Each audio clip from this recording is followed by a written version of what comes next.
Қайырлы күн, достар. Бүгін 10 май қоспай қантсыз торт дайындайтын боламыз.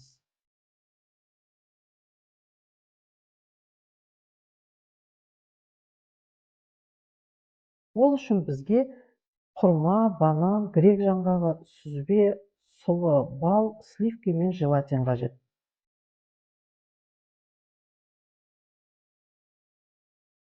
Әуелі алдын ала суға салып жібітіп қойған құрманы блендерде ұнтақтап аламыз.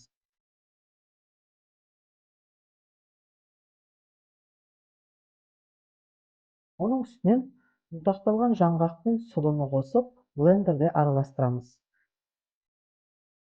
Дайын массаны арнайы қалыпқа салып, бетін тегістейміз. Осы кезде ыдысқа бананды салып ұсақтап алып, оның үстінен сүзбені салып араластырамыз. Бал қосып араластырып отырып, сливкиді құямыз. Алдын ала суда ерітіп алған желатинді қосып, барлығын жақсылап блендермен араластырамыз.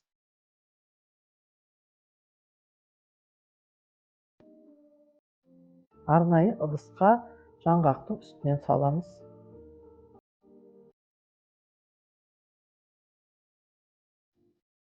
Және бетін тегістейміз. 1 сағаттай тоңазытқышта қойып қоямыз. Міне достар, өте керемет, дәмді, ерекше торт дайын болды. Міндетті түрде жасап көріңіздер. Видеоны соңына дейін көргендеріңізге рахмет. Каналыма жазылып лайк қоюды, комментарий жазуды ұмытпаңыздар. Келесі кездескенше аман болыңыздар.